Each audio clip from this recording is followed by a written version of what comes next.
Instituto Tecnológico y de Estudios Superiores de Occidente. Es miembro del Sistema Nacional de Investigadores Nivel 1. Fue presidente de la Asociación Mexicana de Investigadores de la Comunicación, AMIC, en el periodo 2017-2018. Actualmente coordina el grupo de investigación Estudios sobre Periodismo en esa asociación. Sus líneas de investigación son el estudio sociológico del periodismo y los estudios de la comunicación pública. Es autor y coautor de diversas publicaciones científicas, entre las que se encuentran artículos en revistas académicas, capítulos de libros y libros. Muchísimas gracias, Salvador. Adelante. Muchas gracias, Celia. Muchas gracias por estar aquí, por su participación. Muy buenas tardes a todas y todos.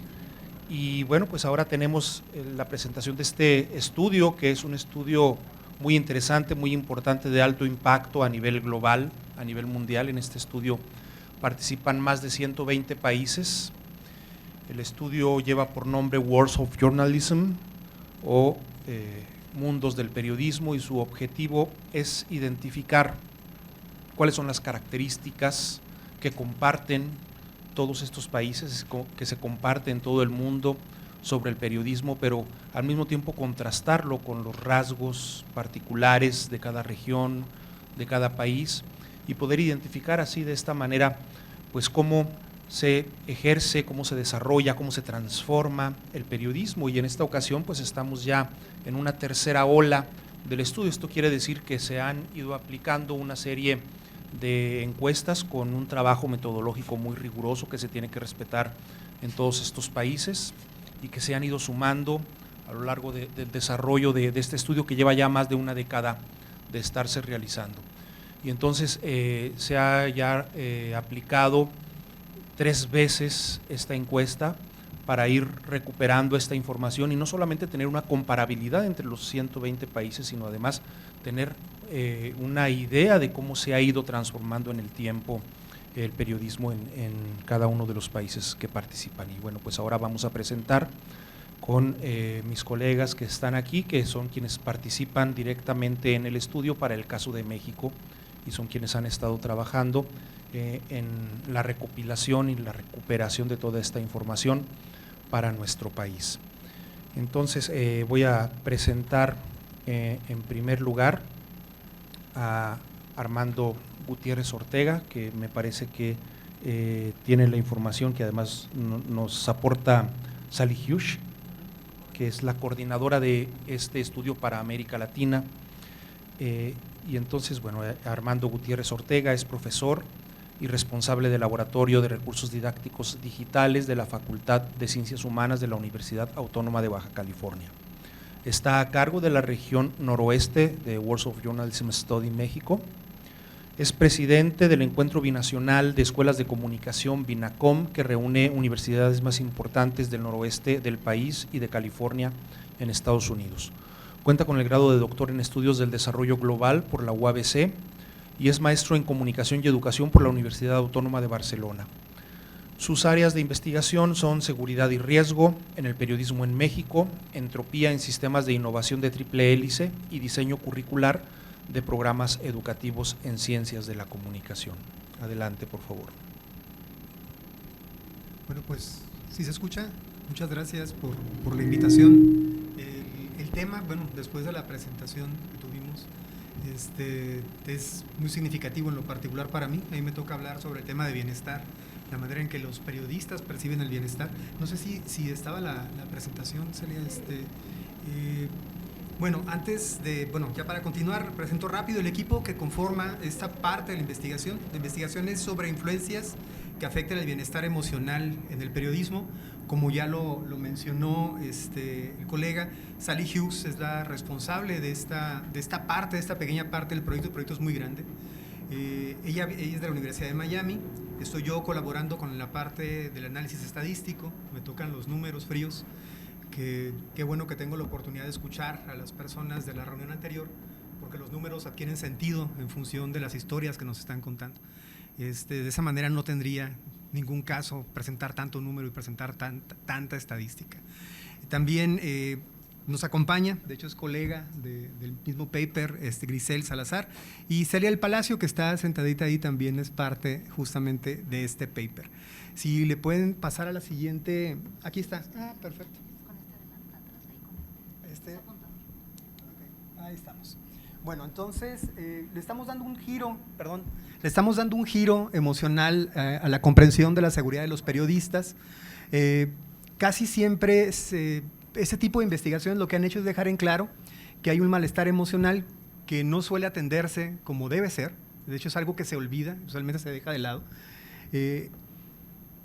No se atiende, usualmente se concentra todo en el daño físico, en la necesidad de protegernos por la pérdida de la vida o por las amenazas o por los actos de violencia directos, también a las amenazas profesionales, pero bueno, derivado de esto se da justamente la percepción de bienestar emocional. La intención es comprender cómo las condiciones emocionales en que los periodistas van a ejecutar su trabajo y cómo esto les va a afectar en lo personal y en lo profesional. Es importante ser atendido de alguna u otra manera, sobre todo desde una perspectiva de orden científico, presentando las evidencias que puedan sustentar lo que vamos a afirmar. Las respuestas usualmente se organizan casi siempre las investigaciones en torno a la seguridad física, a los esfuerzos pero se está esforzando actualmente en sensibilizar a los periodistas y a los empleadores sobre la necesidad del autocuidado. En la conferencia previa me sorprendió muchísimo el mencionar, al menos en 2 de los casos, que no se conocía sobre el protocolo de seguridad. La otra razón es, se conoce, pero no sé qué tanto se confía en el protocolo de seguridad oficial. Me parece, en función de las respuestas, que hay cierto nivel de desconfianza al respecto, que ahorita lo vamos a revisar. Y la intención es contribuir con esta investigación a utilizar datos de encuestas para identificar las condiciones que van a influir en cómo se sienten los periodistas sobre su bienestar mental y emocional. La información, la intención es que independientemente a que se generen reportes que van a ser de consulta pública, la intención es que los hallazgos puedan ser útiles para los periodistas, para las organizaciones no gubernamentales que los acompañan, que procuran defenderlos, que procuran seguir sus casos, para sus familiares también, para los empleadores y particularmente, bueno, no particularmente, sino en general para las personas que son aliados del trabajo periodístico, que es tan necesario en una situación como la que vivimos todos los días en un país tan complejo como es el nuestro. Como bien lo dijo Salvador, esto forma parte de una ronda a nivel internacional. Ya es la tercera ocasión que se está ejecutando el estudio en México. La intención es, el proyecto se basa básicamente en 2 preguntas, ¿no? La primera es, pensando en tu trabajo, le pedíamos al periodista que nos indicara cuánto estás de acuerdo o en desacuerdo con la siguiente afirmación. Y la afirmación es: me preocupa mi bienestar emocional y mental. Las respuestas aparecen justamente ahí, desde totalmente de acuerdo hasta totalmente de desacuerdo con esa frase. La otra frase que formó parte de esta investigación es: en los últimos 6 meses, ¿con qué frecuencia has sentido estrés en tu trabajo como periodista? Y le preguntábamos en función de la frecuencia, muy a menudo hasta nunca. Ya se imaginarán que nadie respondió nunca, ¿no? La respuesta mayoritaria fue justamente muy a menudo. En este caso, bueno, los niveles expresados de estrés y la preocupación por la salud emocional y mental fueron muy elevados, realmente elevados, y están correlacionados. Las respuestas de los periodistas que se identificaron como mujeres u hombres, eso es una de las respuestas que estuvimos dando, o bien de otro género, fueron significativas según pruebas estadísticas de diferencia. Aquí es importante agregar que en género, en otro, no hubo una sola respuesta, nada más para que, aclarando, cuando presenta el informe, sí se reconocieron después como minorías, pero no, al momento de la pregunta inicial no se reconocieron como tal, de tal forma que les aclaro que las respuestas son solamente mujeres y hombres, como se identificaron a sí mismos los periodistas. En este caso, bueno, los últimos 6 meses, ¿con qué frecuencia han sentido estrés con respecto al trabajo como periodistas? Déjenme decir, no me brinqué una, permítanme. No, vamos bien. En este caso, bueno, las mujeres ya les decía que era masivo, ¿no? El 90%, 90.2 se sintió con estrés a menudo, y solamente 9.9 no a menudo, ¿no? En hombres, 83.3 de los hombres, 16.7% dijeron que no era tan a menudo. Y por último, en términos globales, el 86% de los encuestados dijo que estaban estresados justamente por su trabajo. Ahí están los casos: 240 hombres, 203 mujeres, están justamente las pruebas que explican esto. Eso también en buena medida está vinculado con el nivel en el que los hombres suelen ser tolerantes al riesgo, el nivel de tolerancia al riesgo es mayor en los hombres que en las mujeres en algunas condiciones, justamente quizá por eso está vinculada a esta respuesta. Permítanme. Ok, la siguiente pregunta, que era pensando en tu trabajo, indícame cuando estés de acuerdo o en desacuerdo con la siguiente afirmación: me preocupa mi bienestar emocional y mental. 92% de las mujeres dijeron que estaban preocupadas por ello, 81% de los hombres, que de hecho se parecen un poco a la relación de las respuestas previas en cuanto a estrés. Sin embargo, parecen no vincularse del todo, o parece ser que es una condición normal en la condición de estrés, y cuando dábamos pruebas no estaban tan vinculadas como pensábamos que iban a estar. Y en global fue el 86%, misma cantidad de casos que en las preguntas anteriores. La pregunta que hicimos de investigación, que sería la pregunta general: ¿qué es lo que aumenta la probabilidad de que un periodista exprese preocupación por su bienestar emocional y mental? Utilizamos una regresión logística binaria para poder descubrir dónde estaban estas relaciones. La regresión logística que se utilizó para predecir una variable de resultado categórico a partir de un conjunto de variables independientes, ¿no? El procedimiento también identifica predictores individuales estadísticamente significativos. Los probamos todos, fueron muchas preguntas al respecto. Tenían que ver con factores de protección, tenían que ver con percepción de la violencia, qué tanto te considerabas en riesgo de sufrir una violencia en particular, y qué tanto afectaba esto a tu bienestar mental.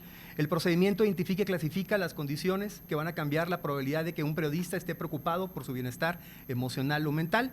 En este caso, bueno, tenemos una variable, la regresión logística, los predictores se redujo a sí o no, fue lo que hicimos. Las variables de resultado, bueno, van a expresar preocupación sobre el bienestar emocional y mental debido al trabajo, sí o no, nada más. Y las variables predictoras eran género, edad, estatus de freelance, área de cobertura de noticias, seguridad o política, nivel de percepción de inseguridad en el estado donde trabajan, agresiones experimentadas, medidas de protección tomadas y apoyo recibido. Cuando platico de esto, nos suenan que todas van a resultar lógicas. Hay regiones que son más sensibles a cierto tipo de agresiones. Noroeste, por ejemplo, donde está Sinaloa, donde estamos nosotros.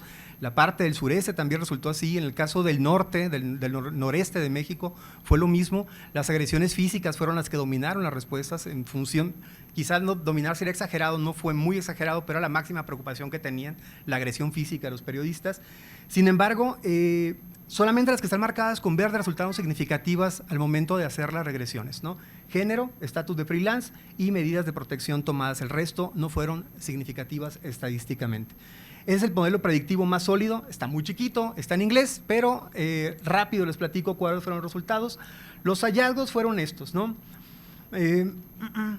Bueno, la primera, ser una periodista mujer aumenta la posibilidad en 42% en relación a los hombres de estar preocupados por su bienestar mental y emocional.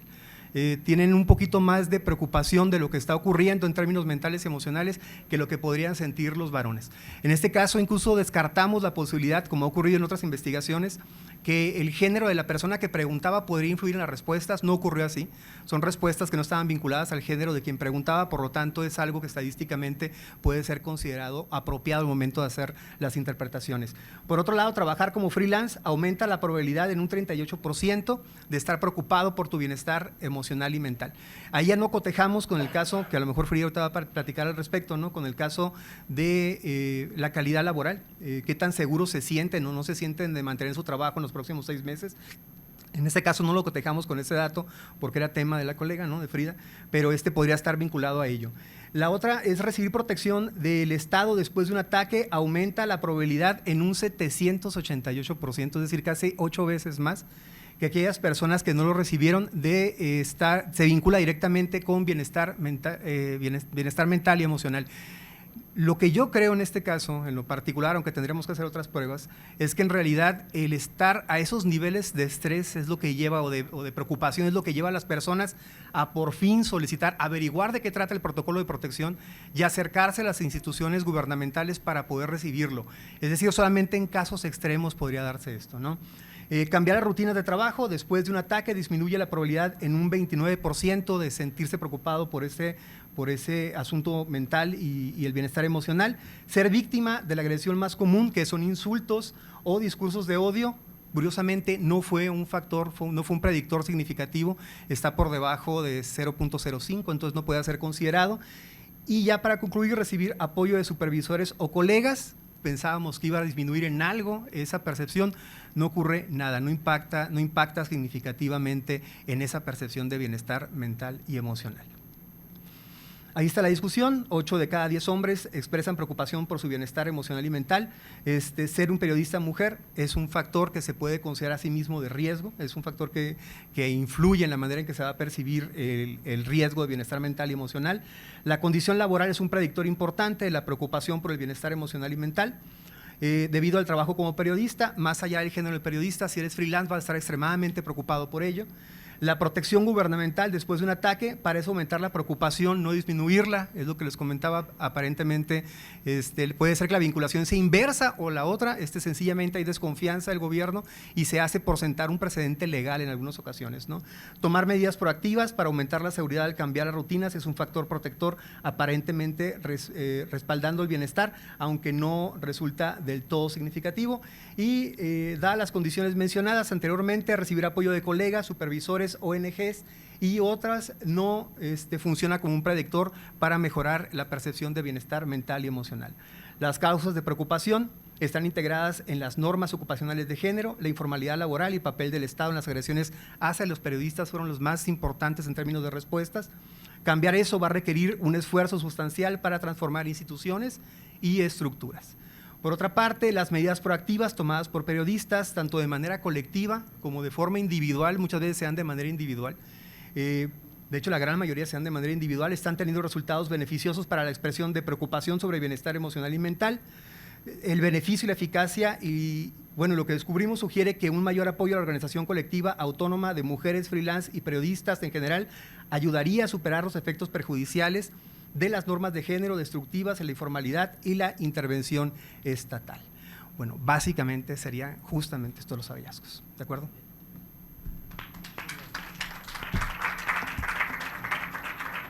Muchísimas gracias a Armando Gutiérrez Ortega. Y bueno, estos resultados y los resultados globales ustedes los pueden consultar en el sitio web del estudio, que es worldsofjournalism.org, y ahí pueden ustedes acceder a la información. Además, también decir que el instrumento que se aplica es un instrumento general para todos los países que participan en el estudio, pero también cada país, cada equipo tiene la oportunidad de incorporar algunos elementos, algunas preguntas para poder atender pues las características propias y el interés de los investigadores locales que participan en el estudio. A continuación tenemos la participación de la doctora María Grisel Salazar Rebolledo. Ella es académica del Departamento de Ciencias Sociales y Políticas de la Universidad Iberoamericana en la Ciudad de México y pertenece al Sistema Nacional de Investigadores en el nivel 1. Es co-coordinadora de la región Ciudad de México del Worlds of Journalism Study México. Es doctora en Políticas Públicas por el Centro de Investigación y Docencia Económicas, CIDE, maestra en Ciencia Política por la Universidad de Salamanca, España, y licenciada en Política y Administración Pública por el Colegio de México. Fue profesora del Centro de Investigación y Docencia Económica en la División de Estudios Políticos, donde también coordinó la maestría en Periodismo sobre Políticas Públicas. Ha publicado en The International Journal of Press and Politics, Política y Gobierno, Colombia Internacional y la Revista Mexicana de Ciencias Políticas y Sociales. Su investigación más reciente, Más allá de la violencia, alianzas y resistencia de la prensa local mexicana, es editada como en forma de libro bajo el sello editorial de El CIDE. Adelante. Muchas gracias, buenas tardes a todas y a todas. Me da mucho gusto estar aquí además con colegas muy queridos y bueno, hablando de un tema tan relevante como el que nos convoca. Si me pueden apoyar con la presentación, mientras les voy a platicar un par de detalles sobre el estudio Worlds of Journalism que nos han mencionado. El ejercicio constituye una experiencia inédita en lo que tiene que ver con los alcances. Entrevistamos a casi 500 periodistas del país, divididos en 6 regiones, para obtener, digamos, un mapa más o menos representativo de toda la diversidad que constituye la profesión del periodismo en México.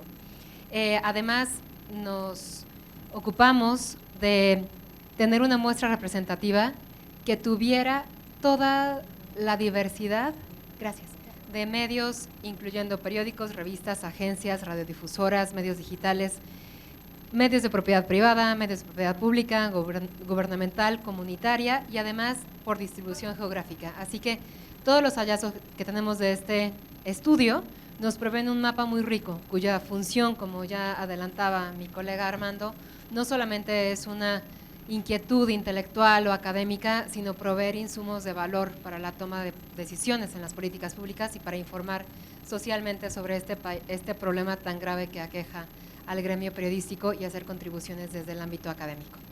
En mi caso, el tema que voy a presentar es solamente una parte de este amplio estudio que tiene que ver con la violencia que padecen las periodistas en el país.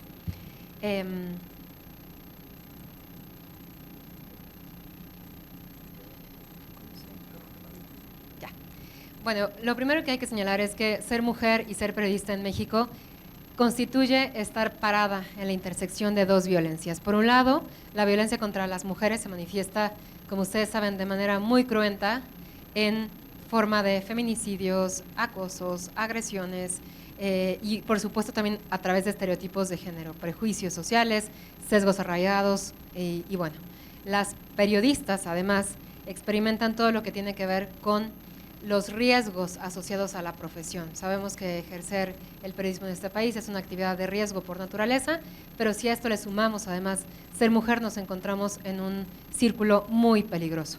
Por un lado, considerar que en la última década ha habido 4,000 ataques contra periodistas, tanto mujeres como varones, y bueno, la violencia contra la mujer, como mencionaba hace un momento, constituye también una muestra muy amplia y muy variada de manifestaciones que tienen que ver con mantener las relaciones de poder y la desigualdad en la sociedad. ¿Cuáles son las particularidades de la violencia contra mujeres periodistas y comunicadoras? Bueno, uno podría pensar que quizás es el mismo marco de riesgo, pero sí hay características muy particulares que sufren las periodistas que hacen que este tema merezca ser tratado de manera separada. Primero, encontramos que hay una saña particular y una crueldad en los ataques físicos que sufren las periodistas. Sobre todo hay una cuestión que tiene que ver mucho con referencia al cuerpo y la apariencia física, especialmente en lo que tiene que ver con los insultos y las descalificaciones. Todo el rango de violencias verbales generalmente atraviesa por aludir a la parte física de las periodistas, lo cual no necesariamente se atestigua de la misma manera en lo que tiene que ver con la violencia contra periodistas varones. Las agresiones sexuales es mucho más frecuente para las mujeres y eso lo voy a tratar con más detalle más adelante.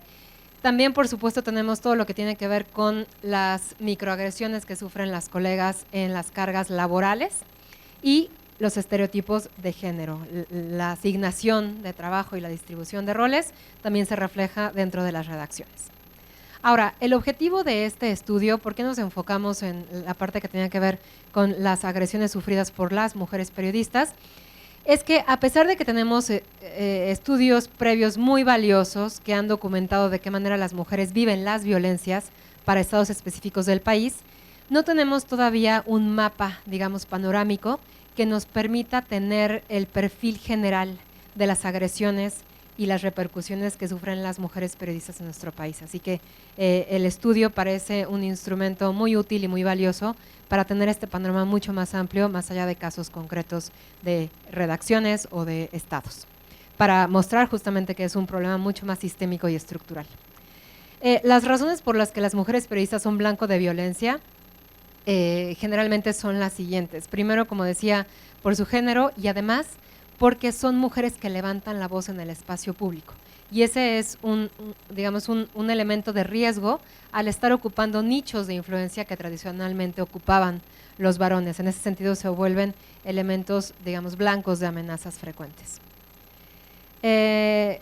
Bueno, ha habido muchos estudios que han intentado también documentar esto. Lo que tiene que ver con techos de cristal, enfrentar desafíos en su carrera que están mucho más vinculados a su género, ataques que con frecuencia tienen connotaciones sexuales, como mencionaba, pero también están expuestas a violencias estructurales e institucionales, como la precarización de las condiciones laborales, disparidad salarial y obstáculos para acceder a puestos de poder directivos. Esto es muy relevante porque en términos, digamos, internacionales, si bien hay un incremento de la presencia de las mujeres en las salas de redacción y en los medios de comunicación en general, difícilmente las mujeres logran llegar a cargos directivos. La presencia de las mujeres, además, si lo tengo por aquí, sigue constreñida a todo lo que tiene que ver con temas blandos, arte, entretenimiento, deportes, donde no necesariamente se corresponde con los intereses o las inclinaciones de las mujeres, pero el mercado sigue estando segmentado en ese sentido. Entonces, bueno, este estudio con el que estoy complementando la presentación es un estudio que lleva a cabo el Media Monitoring Project, que es un proyecto internacional que justamente documenta que ha habido un incremento de las mujeres en un 8% en los últimos 25 años, pero que las brechas se mantienen tan profundas que de mantenerse las tendencias actuales tomará casi 70 años alcanzar condiciones laborales equitativas. Ahora, para documentar el caso específico de México, como les mencionaba, este análisis, que es todavía muy preliminar y muy descriptivo, pues se basa en las 486 entrevistas a periodistas que realizamos a través del proyecto Words of Journalism. Ahora, lo primero es quiénes son las mujeres periodistas y qué violencias se enfrentan. Bueno, ahí pueden ver la distribución de nuestra muestra por hombres y mujeres. Y a primera vista, pues vemos una situación más o menos equitativa. El 46% de nuestras personas entrevistadas son mujeres periodistas y el 54.9% son varones. Ahora, si damos una mirada más cercana, que es justamente uno de los objetivos de este estudio por regiones, nos damos cuenta que la equidad pues varía mucho, ¿no? Vemos ahí la región noroeste como la más inequitativa, donde solamente el 29% de periodistas alcanzadas a través de este estudio fueron mujeres. Entonces es un mercado que predominantemente sigue dominado por varones.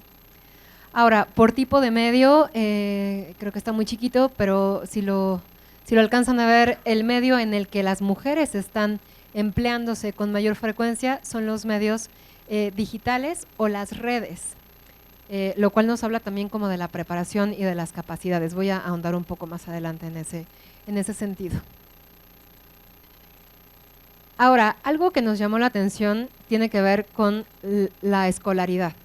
Aquí vemos, y aquí voy a presentar una gráfica, que también parecería que hay como una situación pues más o menos equitativa.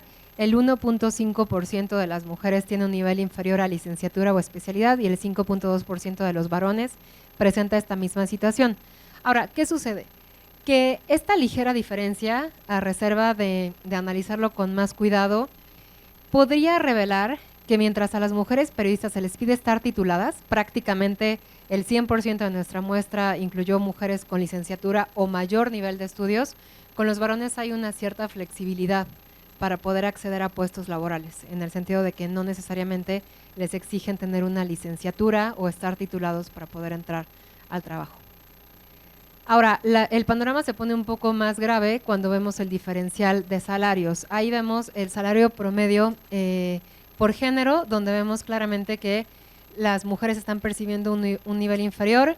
Ahí son los rangos que estamos documentando, que si no mal recuerdo va hasta los 25,000 pesos o más en el nivel 5, que es la gran parte de los varones, y para las mujeres queda abajo. Ahora, las diferencias salariales se abren todavía más en términos de brecha cuando lo vemos por rangos.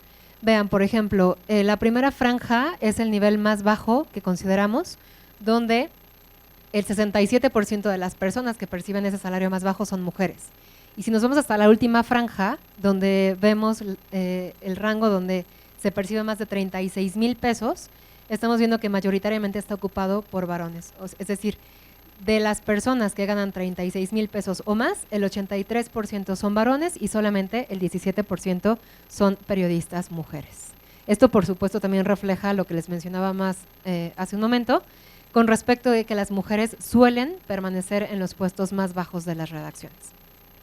Ahora, con lo que tiene que ver, esto digamos son todos los rasgos de violencia laboral estructural, y también mapeamos la violencia directa. El estudio tiene preguntas para mapear 18 tipos de agresiones que están ahí, y me voy a concentrar en las que sufren mayoritariamente las mujeres.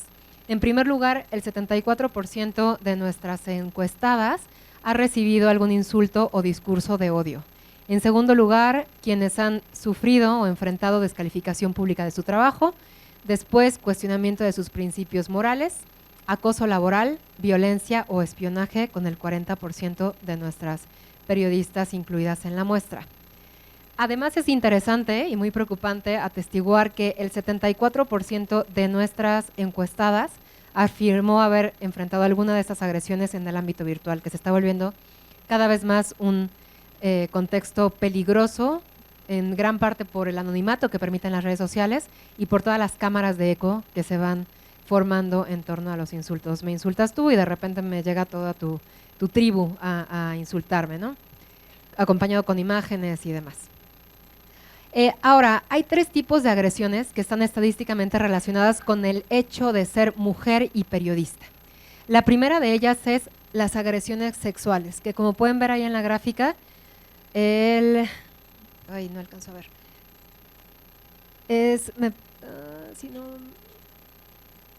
El porcentaje de ¿cuánto? 84% de mujeres, de todas las personas que han sufrido agresiones sexuales, el 84% son mujeres y el 15% son varones. Entonces estamos viendo que esa agresión en específico es una agresión que está dirigida en contra de mujeres periodistas, que son quienes las están sufriendo mayoritariamente. El acoso laboral también es otra de las agresiones que está significativamente asociada con el género. Y en tercer lugar, trabajar bajo riesgo de COVID. También las mujeres fueron asignadas con mucha más frecuencia que los varones a continuar haciendo coberturas, incluso en condiciones de pandemia. Ahora, algo que conecta con la presentación de Armando es cómo enfrentan las agresiones las mujeres periodistas. En primer lugar, vemos que acuden a colegas. El 69% de ellas suele acudir a su círculo más cercano, el 51% a su propio medio, y la vía de apoyo que encontramos como la menos recurrida son las autoridades, lo cual es muestra de la altísima desconfianza y percepción de ineficacia que todavía, que persiste con gran razón hacia la vía institucional gubernamental, los mecanismos que no están funcionando. Entonces, todo esto nos marca como un mapa, digamos, bastante complicado para ser mujer y periodista en México, sobre todo porque estamos también frente a una cuestión de violencia simbólica, que no solamente se manifiesta en cuestión, digamos, de agresiones físicas, sino acompañada de esta hazaña que tiene que ver y se deriva de los estereotipos de género y la desvalorización de la labor periodística de las mujeres. Hay una trivialización de los ataques, como les decía, el entorno digital sobre todo está marcando una nota muy preocupada en el sentido de la normalización de la misoginia, insultos que recurrentemente se repiten en las descalificaciones y los ataques a comunicadoras, y se perpetúa el ambiente hostil que sufren las periodistas, ¿no? La frecuencia de las agresiones sexuales creo que es el punto de atención más importante que surge en este estudio, que hace evidente que hay un problema sistemático que debe ser urgentemente atendido con medidas focalizadas institucionalmente para ello, no dictar, digamos, mecanismos generales, sino especificar alertas con perspectiva de género para atender este gran problema que además atraviesa por capacitar e instaurar medidas dentro de las redacciones. Y finalmente, ya para no extenderme más, me parece que todo lo que tiene que ver con violencia de género, y así lo señalan diversos estudios, tiene que ver con la sociedad en su conjunto. Esto parecería que es un problema del gremio o del gremio y el gobierno, pero lo que hemos encontrado y lo que nos revelaban también los testimonios en las encuestas, y más allá de lo que decía la pregunta estricta, es que hay una sensación de abandono y de estigmatización que nos compete a toda la sociedad, a academia, a sociedad civil, a ciudadanos, digamos, en general, que sin duda alguna llama a la educación y la sensibilización para desafiar y contrarrestar los estereotipos de género que no solamente dañan al gremio periodístico, sino que están dañando a un sector de manera focalizada, que son las periodistas. Yo lo dejaré hasta ahí. Muchas gracias.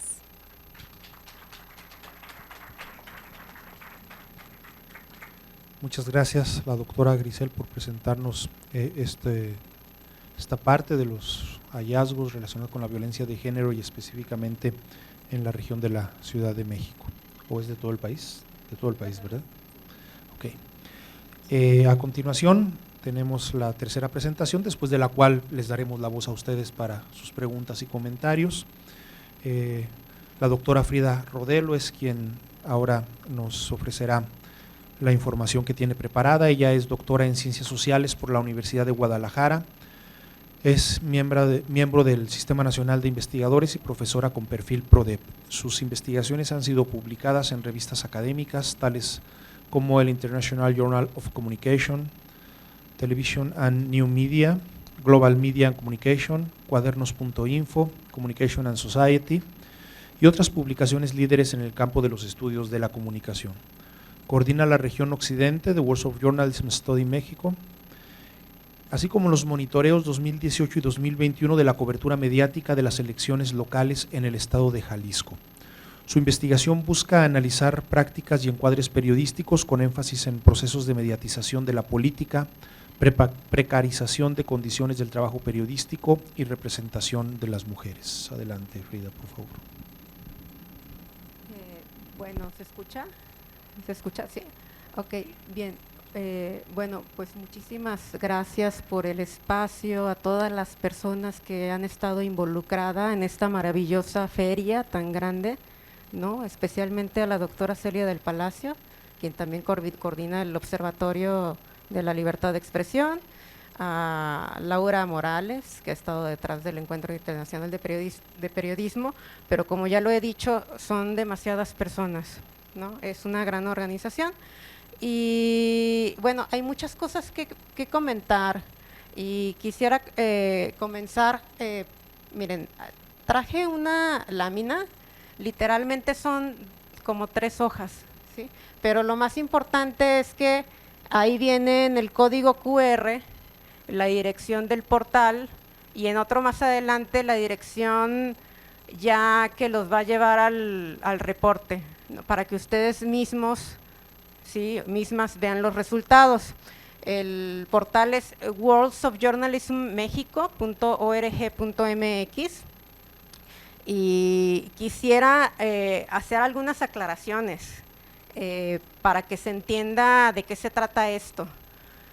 Básicamente, todo lo que hemos dicho se refiere a una encuesta que se aplicó a 486 personas que encajaban dentro de la definición de periodista que nosotros tuvimos como definición de trabajo en el estudio, pero se trata de un estudio internacional que surgió más o menos en 2007 bajo el liderazgo de un investigador que se llama Thomas Hanich, y bueno, él tenía una agenda de investigación muy particular. Él estaba muy interesado en investigar acerca de las culturas periodísticas alrededor del mundo e indagar si en el mundo tenemos un solo periodismo o si dependiendo del lugar hay un periodismo diferente. Esa era su curiosidad principal, ¿sí? Para contestar esa pregunta, pues tienes que hacer un estudio comparado pues en distintas partes del mundo. Entonces, por eso él monta y organiza todo este rollo de Worlds of Journalism, que ahora ya tiene 120, acumula alrededor de 120 países. Y ahora aquí la primera sorpresa es que cuando hablamos de Worlds of Journalism México, pues somos como los aplicados de la región, porque somos el país que primero terminó aquí a nivel latinoamericano. Bueno, hago todos estos comentarios porque Sally los iba a hacer, pero no pudo venir.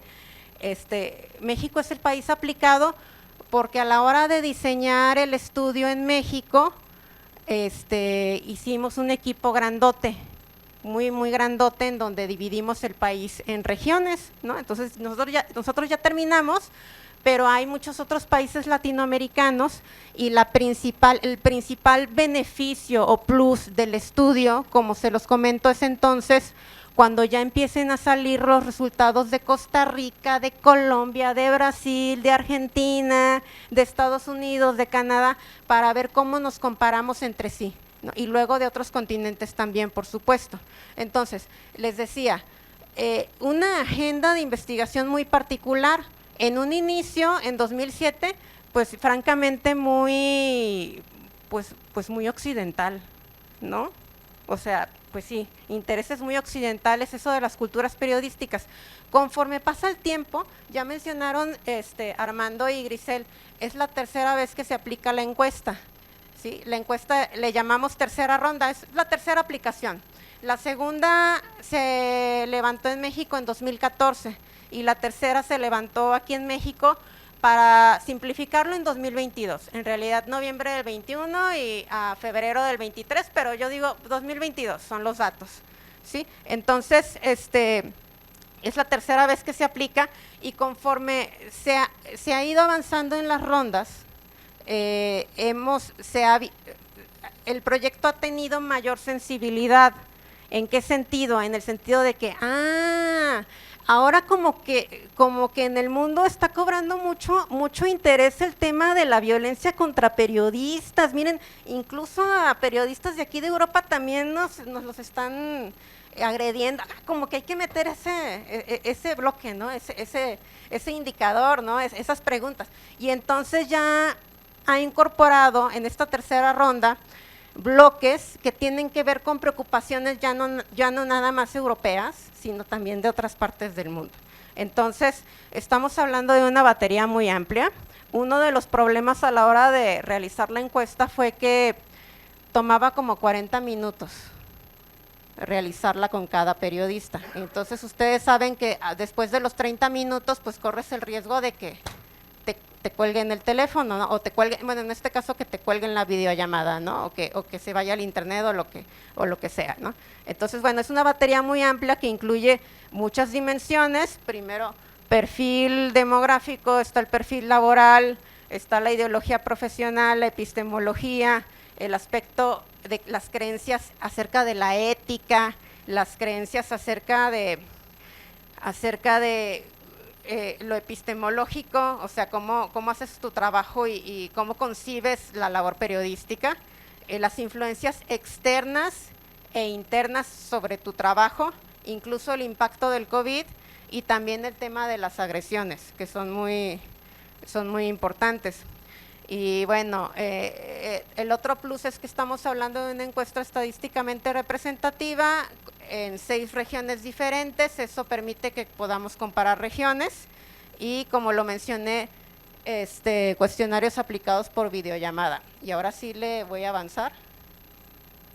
Ahora yo quisiera, ahora sí ya no sé cómo, abajo, ahí está. Yo quise enfocarme en unas muy poquitas cosas, así muy específicas del punto, ¿no? en el que yo vine preparada, ¿no? Y ahí está el QR que les dije del PDF, ¿no?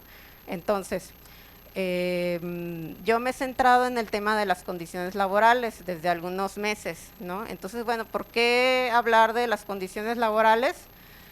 Pues en primer lugar nos interesa la función social del periodismo, ¿no? Que permite a la ciudadanía pues acceder a la información necesaria para que participemos en la democracia. Todo esto hecho posible gracias al trabajo de, primero que nada, personas que se dedican a esto, ¿no? Y como lo decía hace un momento, la investigación sobre periodismo estuvo muy dominada por el tema de la ideología profesional y se dejaron en segundo lugar temas que preocupan mucho a periodistas, sobre los cuales nos hacen muchas preguntas, ¿no? Y entonces hay algunas voces que han estado diciendo, a ver, oigan, pero como que hay que hacer investigación que importe, que así se llama un libro que hizo una investigadora, que se llama Valerie Beller Gañón, o también otra compañera que dice, bueno, pues es que más que hacer sociología de periodismo, pues hay que hacer sociología de periodistas, ¿no? Para ver cómo piensan, qué es lo que hace que permanezcan en la profesión, ¿no? Entonces, cuando hablamos de condiciones laborales, pues estamos hablando de algo que incide en el perfil, incide en la satisfacción, incide en la trayectoria laboral, incide en la práctica periodística y por tanto, por todas esas razones, pues dan forma, son cosas que dan forma a lo que entendemos como periodismo, ¿no? En un lugar y momento dado, ¿no? Y que también incide en que también este periodismo, yo le pongo nuestro periodismo, ¿no? Así como cumple con esas funciones democráticas, ¿no? Que es la primera razón por la que haríamos este tipo de trabajos enfocados en esta profesión en específico, por la función democrática que tiene, ¿no? Entonces, me parece a mí que para hablar de condiciones laborales hay que tratar de dar mucho contexto sobre lo que sucede en el mundo laboral a nivel nacional y a nivel internacional. Creo que no se trata de desalentar vocaciones, no se trata de sugerir, no te metas al periodismo, es el peor empleo, no es cierto. No se trata tampoco de cerrar los ojos a la realidad, pero comprender qué es lo que se vive, qué es lo que se experimenta en la industria de los medios informativos cuando la comparamos con otros mercados de trabajo, ¿no? Y se ha señalado que una particularidad como trabajo, cuando hablamos de trabajadores de medios, es como riesgo, pues el de ser blanco de ataques físicos, ataques verbales o intimidaciones legales realizados por personas por poder, por agentes con poder. Y en segundo lugar, pues los riesgos de laborar en modalidades atípicas sin un entrenamiento o un entrenamiento especial, porque estamos hablando de personas que son target de ataques al menos verbales, ¿sí? O algún tipo de protección social que todas y todos deberíamos de tener, pero pues no es la realidad en México, no nomás en periodismo, sino en muchos oficios y profesiones, ¿no? Entonces, ahora sí, ¿qué es lo que dice World of Journalism número 3? La fase número 3, pues hay muchos datos, yo por eso les pongo el QR, muchos datos para que ustedes con calma lo vean, son muy interesantes. Yo nada más voy a poner 5 datos. 1, el de la organización gremial. Tenemos un poquito más de una cuarta parte de las y los periodistas en México que forman parte de alguna organización, colegio o asociación gremial. Aumentó un poquito el porcentaje de periodistas organizados en comparación con el levantamiento anterior en 2014, que es el significado de la flechita que yo les pongo ahí, subió un poquito, ¿sí? Pero es un aumento muy chiquito, como de 2%, ¿no? Bueno, eso suena bien, ¿sí? Segundo dato, el tiempo completo. Menos de 3/4 partes de las y los periodistas tienen trabajo estable de tiempo completo, y estamos aquí hablando de una proporción que disminuyó en comparación con el levantamiento de 2014. Dato número 3, el dato del multiempleo. 4 de cada 10 periodistas tienen una actividad remunerada adicional al periodismo, y esta condición de múltiples empleos ha aumentado en comparación con 2014. Entonces ahí tenemos una segunda tendencia no tan buena, ¿sí? Dato número 4, la especialización. La mayoría, 4 de cada 5 periodistas, cubre más de una fuente o tema, o sea, cubren lo que le manden, ¿sí? Y solamente 1 de cada 5 periodistas se dedica exclusivamente a un tema o sección. Y esta falta de especialización ha aumentado ligeramente en comparación con 2014. Y este es un dato ahí que utilizamos mucho para señalar que hay menos condiciones para que haya trabajos de profundidad, lo que identificamos como periodismo de investigación, ¿sí? Entonces lo consideramos un dato, digamos, una tendencia no buena, ¿sí? Y finalmente el tema de los salarios, que ya habló también un poquito mi compañera Grisel. Los salarios en el mundo del periodismo están muy dispersados, hay muchos brackets, como le llaman en inglés, o muchos niveles salariales, ¿sí? Hay periodistas que ganan bien, ¿sí? Pero también hay periodistas que ganan muy, muy poco, sobre todo en los medios locales, ¿sí? En las localidades pequeñas, ¿ok? Y cuando vemos, aquí les presento nada más el dato de la parte baja, digamos, de los niveles salariales. Percibir entre 0 y 9,000 pesos, pues una cuarta parte entra ahí, al menos una cuarta parte de las 486 personas a las que aplicamos esta encuesta. Este dato no tiene flechita porque es difícil de comparar, ¿sí? Pues porque está la inflación, los brackets salariales pues no son iguales que los que se preguntaron en 2014, pero más o menos para comparar, o la referencia es que en 2014 teníamos 14% que se ubicaban en el bracket más o menos equivalente, que era de 0 a 6,000 pesos. Bueno, y vamos a… yo la traigo. Y a ver, entonces, estos son los datos así mencionados. De tiempo voy bien, ¿no? Ok, estos son los brackets, ¿no? Entonces, hay muchos datos en la encuesta, pero otra parte de la riqueza de la encuesta son los resultados que estaban diciendo Armando, los resultados que estaba diciendo Grisel, que son resultados ya no de decirte los porcentajes, sino que son resultados cuando tú ya haces pruebas de hipótesis, análisis estadístico, que metes los datos a R, ¿sí? Para hacer alguna prueba especial que te permita poner a prueba hipótesis, predecir fenómenos, ¿no? Entonces yo hice un análisis especial que es acerca de la precariedad en el empleo periodístico, junto con mis compañeros Milton Minor y Natalia Rivero. Y bueno, una primera cuestión a la hora de hablar de precariedad en el empleo periodístico es cómo la defines, ¿no? Tienes que tener una dimensión operativa de precariedad laboral. El concepto no te sirve de nada si tú nomás pues no tienes claro pues a qué te refieres.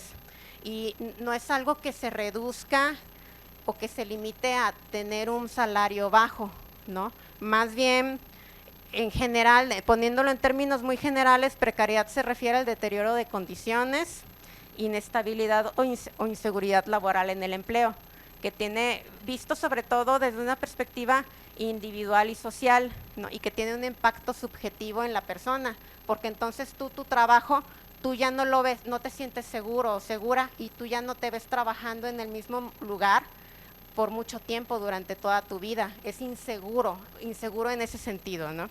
Entonces, para medirla, después de estar consultando a ver cómo se mide esto en otros trabajos, en otras mediciones que se han hecho, pues hicimos un indicador que otorga un punto para cada una de 4 dimensiones de precariedad. La primera es la económica. Bueno, ahí vienen. La económica, salario al menos de 2, salario equivalente a 2 salarios mínimos generales o menos. No, la temporal, ahí está lo subjetivo, preocupación por perder el empleo. La organizacional, trabajas menos de 35 horas o más de 48 horas, o muy poquito, de tal manera que no te alcanza, o demasiado, de tal manera que estás cansadísima, ¿sí?, de trabajar. Y social, pues no tienes protección social, no tienes estas prestaciones tan importantes. Y entonces, a la derecha tenemos la incidencia, aplicado el análisis en la muestra. Como vemos, la dimensión más común fue la organizacional, curiosamente, y esa es una característica muy fuerte cuando describimos a periodistas. Muchos periodistas trabajan mucho, y se relaciona también con, ya no estamos en la época de la exclusividad, entonces encontramos muchísimos periodistas que tienen más de un trabajo, que surten o que sirven a más de un medio, a muchos al mismo tiempo, ¿sí? Entonces esa es la más común. Y ya, los resultados. Entonces, la mayor parte de las personas periodistas se ubicó en un nivel de precariedad media, o sea, 2 puntos, presencia de 2 dimensiones de precariedad.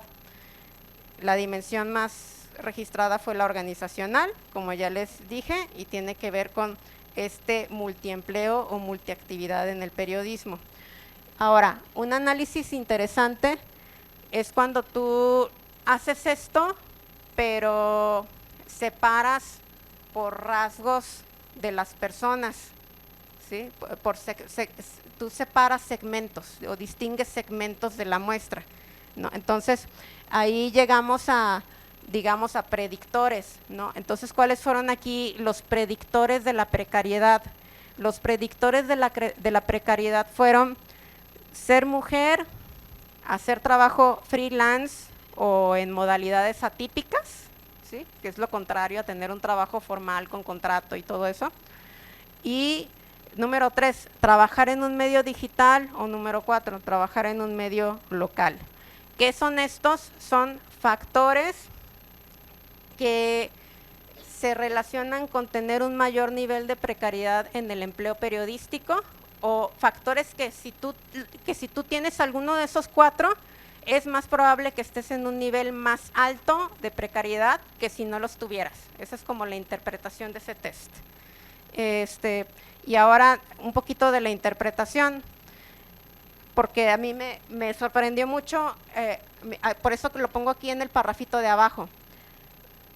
Se hizo la prueba muchas veces, con muchos segmentos. También metí por edad, por ejemplo, metí por estudios, metí por minorías, si eran parte de minorías o no eran parte de minorías, si se dedicaban a una única sección o tema, si formaban parte de algún sindicato u organización gremial, o si trabajaban en medios públicos.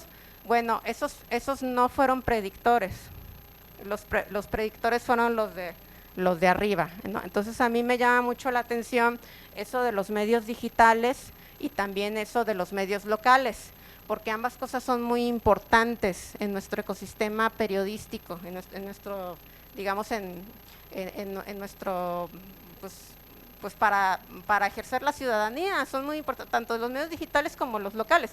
Si hablamos de medios digitales, por ejemplo, cuando presentamos en el ITESO, una pregunta fue, oye, pero si estás diciendo que los medios digitales, entonces, pues, ¿qué vamos a hacer si ya todo está pasando a digital? ¿Sí?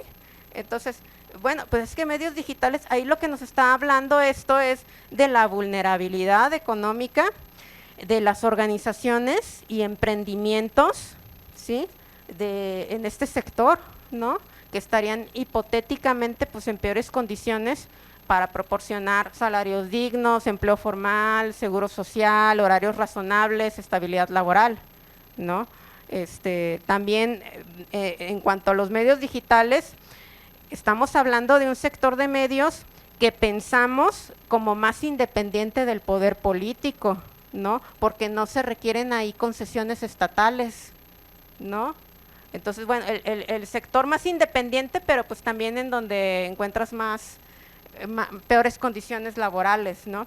También medios digitales es el sector más accesible para las personas emprendedoras, ¿no? Porque pues se requiere menos capital semilla, y tiene además el medio digital una gran capacidad de responder oportunamente a las demandas de información, de reaccionar rápido. Entonces es preocupante esta cuestión y nos lleva al tema de los emprendurismos, ¿no? Y de lo de los medios locales, pues afecta a un sector de noticias indispensable, de forma indudable, para que la ciudadanía esté informada sobre lo que ocurre cerca de ella en su comunidad. ¿Sí? Y bueno, aquí entonces, miren, les dejo entonces otra vez el código para que ustedes mismos vayan pues al estudio, ¿no? A la información.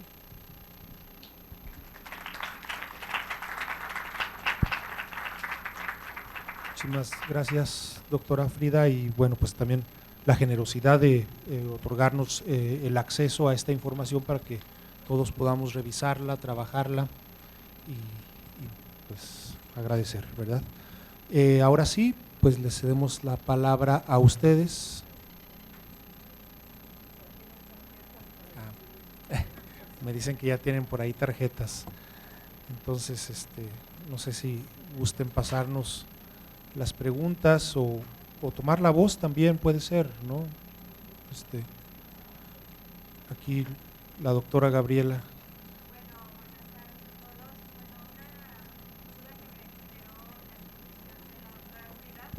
Cuando te refieres a los salarios, 9,000, gracias. ¿Por qué cero? O sea, hay gente que no gana nada. Y pues sí, ¿no? Y cuando te refieres a bien, ganan bien, ¿qué es bien? ¿Qué es mal? ¿No? Precisar esas cuestiones. Gracias.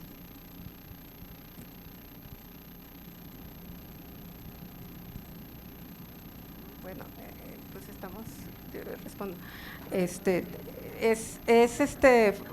Es la manera en la que estuvieron constituidos los brackets. Seguimos la metodología, ¿verdad, Armando? Establecida desde Alemania acerca de cómo pues la formulita, sí, o la manera de crear las divisiones, que creo que iban de 3,000 en 3,000, ¿verdad? Iban de 3,000 en 3,000 y eran 10 niveles, de tal manera que creo que el último nivel era más de 30 y tantos mil pesos, más de 36,000 pesos. Entonces 0 a 9,000, pues sí es para abarcar, para no dejar fuera. No lo sabemos porque es una respuesta, es una pregunta, por bracket, por nivel.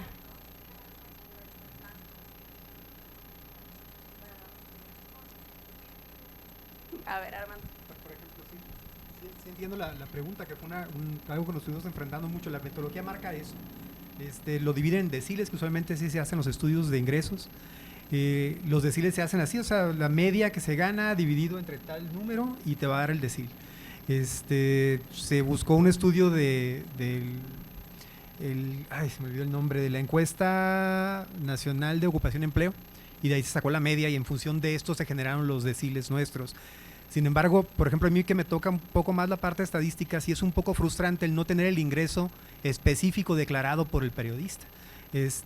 ¿Por qué no se hizo así? Primero por metodología, y la otra porque usualmente también las respuestas pueden estar tan disparadas que quizá no siempre pueden llegar a ser reales. Y la otra es que de pronto también se confunden, ok, ¿sumado a todos mis ingresos o solo de periodista? Cosas así, no, aquí se aclaró que era solamente el ingreso como periodista, pues, ¿no? Pero la otra es que, exacto, se reduce el índice de respuesta. Entonces se optó desafortunadamente por eso. Incluso cuando son encuestas de INEGI se encuentra ese pequeño error, o inflan o reducen o de plano no contestan esa parte de la pregunta, entonces se eludió en función, aparecían los deciles, o sea, ganas de 0 a 3,000, de 3,001 a 6,000, de 6,001, no, ahí está el problema, ¿no? Entonces sí es bien difícil determinar el rango de ingresos, pues, ¿no? Y por ejemplo en la proyección, así es, o sea, si ganaste 0, no lo sabemos, con certeza no lo sabemos, o qué tan separado estás del 3,000, qué tan abajo, ¿no? Exacto, nada más, es correcto, y lo comentó muy bien Frida. La otra es que las cifras, decir, bueno, ganaste mucho más que ahora o menos que ahora, en realidad no hicimos el ejercicio porque es muy complicado hacerlo, porque no tenemos cifras exactas de desestacionalizar así, o sea, el valor de qué tanto se depreció tu ingreso en función de la inflación, etcétera, no lo podemos determinar porque no tenemos las cifras precisas, pues no diste el otro lío, ¿no? Sí, con cierto riesgo, sí. Nada más como para defender quizás un poco la metodología, sí creo que hay dos razones por las cuales es conveniente usar los rangos. Son 10 rangos los que estamos usando, entonces no es tampoco como tener una cifra, digamos, tan en general, porque nos permite ir cuantificando de 3 en 3,000 pesos. Sé que la diferencia de 3,000 pesos es sustantiva, no es lo mismo ganar 6,000 a 9,000 y por supuesto no es lo mismo ganar de 18 a 24, pero sí podemos ubicar como en esos escalafones. Entonces creo que las razones por las cuales se opta por esta metodología, la primera ya la mencionaban, que es tener una mayor capacidad de respuesta, porque de pronto por muchas razones uno no es muy abierto a decir con puntos y comas cuánto ganas, y es más fácil decir yo me voy con el rango 5, entonces es como un poco más discreto, y tratándose de países con precariedad incluso menos revictimizante, porque también hay un tema ético en toda la cuestión de la encuesta. Hablar de agresiones, hablar de precariedad, hablar de ataques es como muy delicado para periodistas, entonces sí está esa parte. Y lo otro es que también nos permite hacer comparaciones internacionales de manera más fluida, al ubicarnos en diferentes rangos de salario, aunque sí coincido. Esto sí nos permite mapear por regiones, o sea, podríamos decir en Ciudad de México Si no mal recuerdo, el salario estaba en el rango 6, que es entre 15 y 18,000 pesos. Y luego de ahí cada región tiene como sus rangos. Digamos, el margen de 3,000 pesos fue como como dice Frida, un bracket más o menos angosto para no tener como demasiada dispersión. Pero pues esa es como un poco la justificación de la metodología. También en relación a los salarios, sí saben, está el salario mínimo, ¿cómo se llama? El salario mínimo general.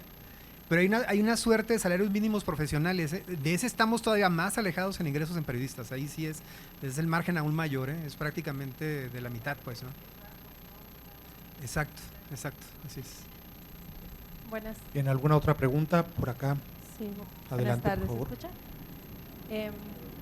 Hay una, bueno, sería para la doctora Frida.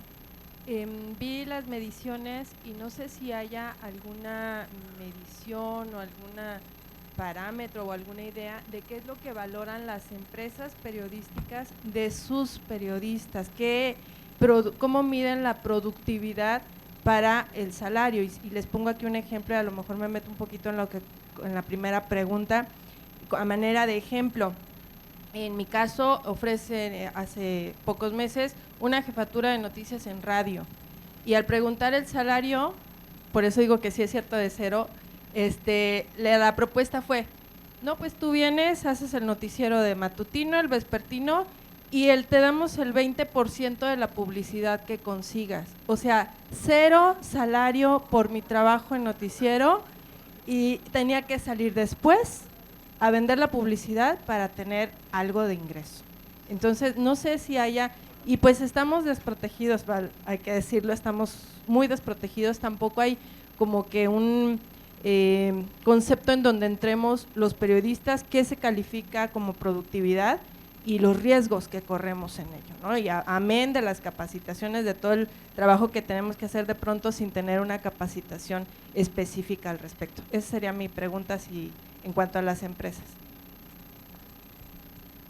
Bueno, pues definitivamente hace falta más investigación, ¿no? Y meternos más en los datos para poder responder preguntas tan interesantes como la que acabas de hacer, ¿no? Que es cómo se determina un salario, qué es lo que se valora más, ¿no? Pero lo único que te podría decir en este momento y que tiene que ver con la presentación de mañana, que es la parte que yo escribo del libro coordinado por la doctora Celia del Palacio sobre libertad de expresión en Jalisco, es que ha habido transformaciones muy, muy, muy, muy abruptas en poco tiempo en las organizaciones de medios.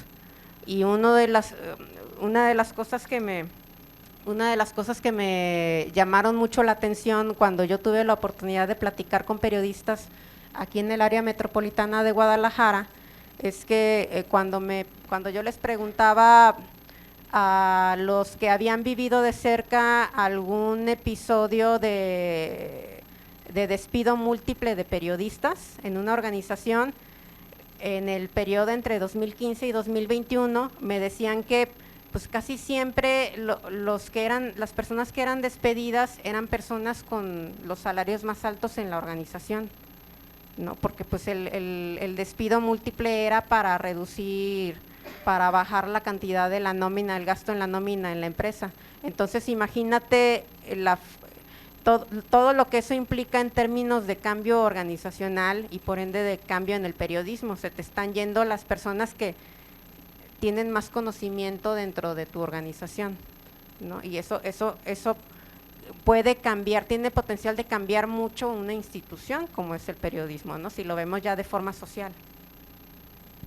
Muchas gracias. Por ahí hay una pregunta escrita que nos enviaron. Pues yo creo que para Grisel.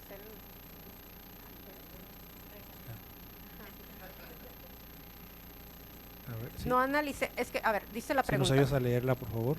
Dice la pregunta, ¿existe alguna relación entre precariedad y violencia? ¿Y de qué forma? No lo sé, no lo he investigado eso en particular, pero lo que yo podría decir es algo muy simple, que es que vimos aquí en los resultados que mostré que las personas en medios locales tienen mayor probabilidad de estar en un nivel más alto de precariedad laboral, y las personas que trabajan en medios locales suelen estar en localidades más pequeñas, ¿no? Es más probable que estén fuera de grandes ciudades, fuera de la Ciudad de México, ¿no? Y al mismo tiempo sabemos que la violencia está focalizada en lugares. Ajá.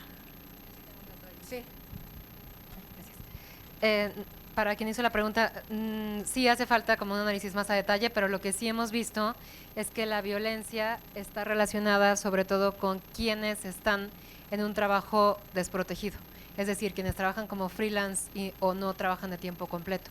En ese sentido, aunque no es una relación determinante para todos los casos, sí hay más propensión a sufrir agresiones cuando no hay un cierto respaldo o apoyo de un medio editorial y trabajan como periodistas independientes.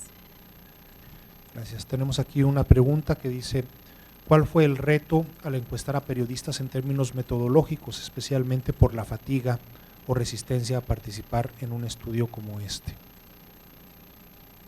No sé si alguien quiere responder. Pues adelante. Aprovechando que Grecia. tengo el micrófono, creo que aquí cada quien tuvo experiencias diferentes, porque además el ejercicio cobró vida propia, en el sentido de que planeamos un cuestionario, nos enfrentamos con el reto, por supuesto, de la resistencia y con toda razón de periodistas a hablar, sometidos y sometidas como están a jornadas extenuantes de trabajo, pero también descubrimos una parte que creo que nos sorprendió a todas las personas que participamos aquí, que es que de repente estos espacios de encuesta se volvieron como espacios de escucha y de desahogo.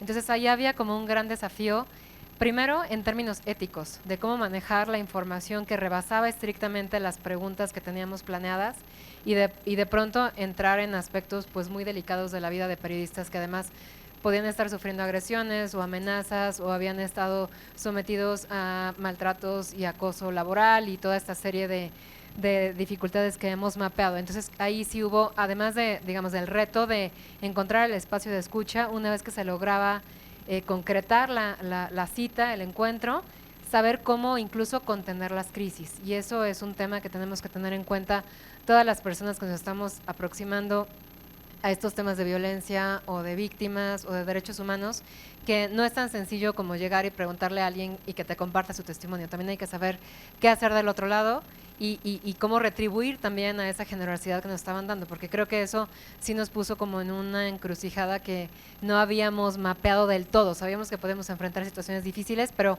muchas veces también nos topamos con esa parte. Y también nos dimos cuenta, y eso fue creo que un elemento positivo, de que justo por esa necesidad de ser escuchadas y escuchados, los periodistas necesitan pues ser justo, como encontrar espacios para hacerse oír.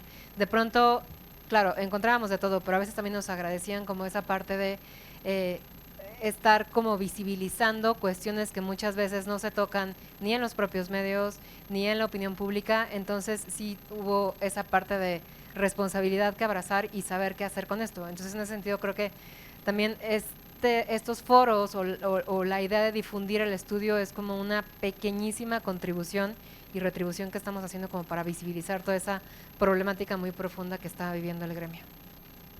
Muchas gracias. Por cuestiones de tiempo vamos a dar lectura a las dos preguntas que nos han llegado y para hacer el cierre ya de esta participación. Adelante, por favor. Gracias. Me preguntan por qué violencia y no vulnerabilidad. No estoy segura de que entienda la pregunta. Sí, ¿por qué no hablar quizás de un sector vulnerable? ¿Por qué, así decirlo tajantemente, violencia? Y es que es una pregunta que yo también me estoy haciendo para mi investigación.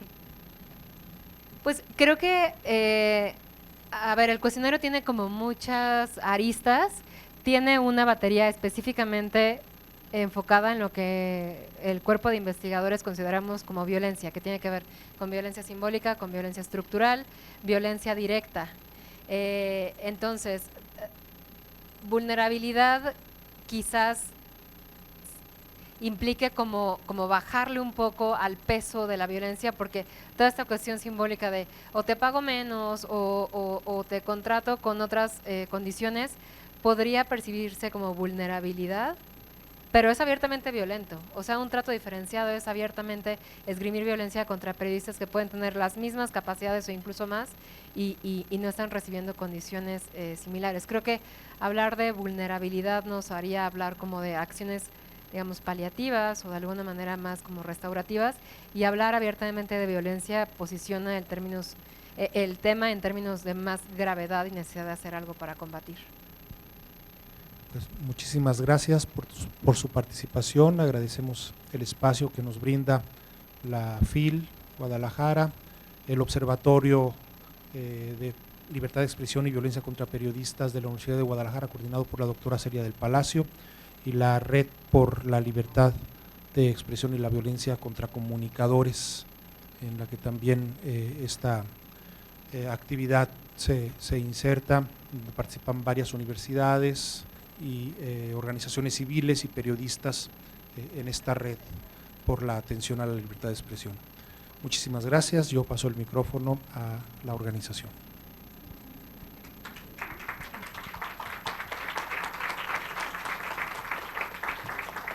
Muchísimas gracias a cada una y cada uno de ustedes, y voy a entregar entonces sus constancias. Grisel Salazar, por favor, muchísimas gracias. Frida Rodelo, muchísimas gracias.